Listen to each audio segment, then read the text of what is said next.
ஐரோப்பாவின் முதல் தமிழ்குற சண்டஸ் வானொலி செய்தி நேரம் 35வது ஆண்டாக தொடர்ச்சி கண்டு வரும் செய்தி அறிக்கைகளை இப்பொழுது உறவுகள் இணைந்திருந்து கேட்கலாம். நேற்றைய செய்திகள் மற்றும் இன்றைய செய்திகளுடன் வரும் அத்தனை பேருக்கும் நன்றியை கூறியபடி கடகடன்று ஓடி செல்வோம். பாவையான கரை நேரத்தை கொடுத்துக்கொள்வோம். வணக்கம். பாருங்கள்.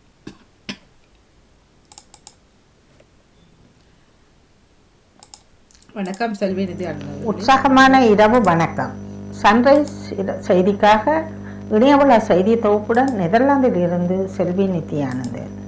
புதிய ஜனாதிபதியின் போக்கு திருப்திகரமாக இருக்கிறது. அவர் தமிழ் மக்களை தேசமாக அங்கீகரித்து செயல்பட்டால் அவருடன் இணைந்து பயணிப்போம் என நாடாளுமன்ற உறுப்பினர் நீதியரசர் சி வி விக்னேஸ்வரன் தெரிவித்துள்ளார். நள்ளிரவு முதல் அமுலாகும் வகையில் இலங்கை கனியவள கூட்டு ஸ்தாபன எரிபொருட்களின் விலையை குறைக்க உள்ளது. இலங்கை கனியவள கூட்டு ஸ்தாபனம் ஒக்டான் 92 ரக பெட்ரோல் லீட்டர் ஒன்றின் விலையை 21 ரூபாவினால் குறைத்து 311 ரூபாவாக நிர்ணயித்துள்ளது. 2023-24 மதிப்பீட்டு ஆண்டுக்கான வருமான வரி செலுத்த வேண்டிய ஒவ்வொரு நபரும் வரியையும் இன்றைக்குள் செலுத்த வேண்டும் என உள்நாட்டு இறைவரி திணைக்களம் தெரிவித்துள்ளது. எவரேனும் வரி செலுத்த தவறினால் அல்லது தாமதிக்கப்படுத்தினால் அவர் சட்டத்தின்படி அபராதம் மற்றும் வட்டி வீதப்படி உட்படுத்தப்படுவார் என்று திணைக்களம் தெரிவித்துள்ளது. 35 நாடுகளை சேர்ந்தவர்கள் இலங்கைக்கு வருவதற்கு விசா தேவையில்லை என இலங்கை அரசு தெரிவித்துள்ளது. துணை முதல்வராக பொறுப்பேற்றுள்ள உதயநிதிக்கு வாழ்த்து சொல்ல அவரது அரசு குடியிருப்பான குறிஞ்சி இல்லத்தில் திமுக மாவட்ட செயலாளர்கள், மாநில நிர்வாகிகள் மற்றும் இளைஞர் அணியினர் குவிந்து வருகின்றனர். இதனையடுத்து தன்னை சந்திக்க நேரில் வருவதை தவிர்க்குமாறு கட்சியினருக்கு உதயநிதி வேண்டுகோள் விடுத்துள்ளார். ஆந்திராவில் OS ஜெகன்மோகன் ரெட்டி ஆட்சியில் திருப்பதி ஏழுமலையான் கோவில் லட்டு பிரசாதம் தயாரிக்க பயன்படுத்த நெய்யில் விலங்குகள் கொழுப்பு கலப்படம் செய்யப்பட்டதாக முதல் மந்திரி சந்திரபாபு நாயுடு குற்றம் சாட்டினார். அதே நேரம் முதல் மந்திரி சந்திரபாபு நாயுடுவின் குற்றச்சாட்டை OSR காங்கிரஸ் கட்சி மறுத்துள்ளது. இது குறித்து ஆந்திர நீதிமன்றத்தில் OIC காங்கிரஸ் கட்சி வழக்கு தொடர்ந்துள்ளது. நெய்யில் விலங்கு கொழுப்பு கலப்பட விவகாரம் ஆந்திராவில் பெரும் சர்ச்சையை ஏற்படுத்தியுள்ளது. அதிநவீன AI மற்றும் ரோபோ தொழில்நுட்பங்களை பயன்படுத்துவதன் மூலம் விஞ்ஞானம், போக்குவரத்து, பொழுதுபோக்கு, கல்வி மற்றும் மருத்துவம் போன்ற பல்வேறு துறைகளில் சவுதி அரேபியா தொடர்ந்து புதிய சாதனைகளை படைத்து வருகிறது.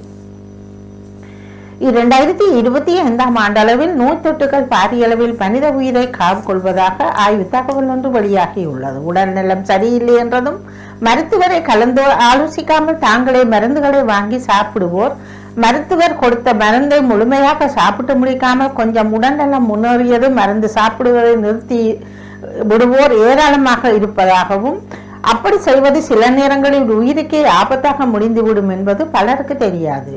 இது தற்பொழுது விமர்சனத்துக்கு உள்ளாகி உள்ளது. பலஸ்தீனத்துக்கு ஆதரவாக களமிறங்கிய ஹிஸ்புல்லா அமைப்பினர் இஸ்ரேலை சீண்டிய நிலையில் லெபனான் மீதான தாக்குதலை இஸ்ரேல் தீவிரப்படுத்தியுள்ளது. இந்த நிலையில் தாக்குதல் காரணமாக இதுவரை பலியானோர் எண்ணிக்கை 1000 கடந்துள்ள நிலையில் தரைவழி தாக்குதலையும் இஸ்ரேல் தொடங்கி இருக்கிறது. இதனால் போர் பதட்டம் அங்கு அதிகரித்துள்ள நிலையில் பேச்சுவார்த்தைக்கு ஐக்கிய நாடு கோரிக்கை விடுத்துள்ளது. மத்திய கிழக்கில் கடந்த சில நாட்களாகவே பதட்டமான சூழல் நிலவி வரும் சூழலில் ஹிஸ்புல்லாவை குறிவைத்து இப்போது இஸ்ரேல் தரவழி தாக்குதலை தொடங்கியுள்ளது. இதனால் போர் அடுத்த கட்டத்துக்கு சென்றுள்ளது. உலக நாடுகள் அங்கு நிலவும் சூழ்நிலையை உற்று கவனித்து வருகிறது. மத்திய கிழக்கில் இப்போது பதட்டமான சூழல் நிலவி வரும் நிலையில் தெற்கு லெபனானில் ஹிஸ்புல்லா இலக்குகள் மற்றும் உள் கட்டமைப்பு குறிவைத்து தரவழி தாக்குதல்களை தொடங்கியதாக இஸ்ரேல் அறிவித்துள்ளது. 24 மணி நேரத்தில் இஸ்ரேல் மீது நடத்திய வான்வெளி தாக்குதலில் 95 பேர் உயிரிழந்து 172 பேர் காயமடைந்திருப்பதாக தெரிய வந்துள்ளது. கனடாவில் குழந்தை பிறப்பு வீதம் வீழ்ச்சி அடைந்துள்ளதாக தெரிவிக்கப்படுகின்றது. தொடர்வது விளையாட்டு செய்திகள். வங்காளதேசத்துக்கு எதிரான 10வது டெஸ்ட் போட்டியில் இந்திய அணி வெற்றி பெற 95 ரன்கள் இலக்காக நிர்ணயிக்கப்பட்டிருக்கின்றன. நியூசிலாந்துக்கு எதிரான 2 போட்டிகள் கொண்ட டெஸ்ட் தொடரை இலங்கை அணி 2-0 என்ற கணக்கில் கைப்பற்றியுள்ளது. வங்கதேச இத்துடன் செய்திகள் நிறைவடைகின்றன. நன்றி, வணக்கம். இனிய மாலை வணக்கம். சூரியோதயம் அவர்களே, உரிய நேரத்துக்கு பாவையனாக நேரத்தை தாரேன். நான் இனி இருக்கும் செய்திகள் இருக்கின்றது. அதனை நாளை காலை இணைத்துக் கொள்கின்றேன். இன்றைய நாளுக்கான செய்திகளுடன் செல்வி நித்யானந்தன் அவர்கள் இணைந்திருந்தார்கள். மிக்க நன்றி. வணக்கம் செல்வி நித்யானந்தன் அவர்களே. நகுலவதி திலதேவன் அவர்கள் மற்றும் புஷ்பகலா பிரபாகரன் அவர்கள் செய்திகளை நாளை காலை நான் ஒளிபரப்பு செய்கின்றேன். நன்றி, வணக்கம்.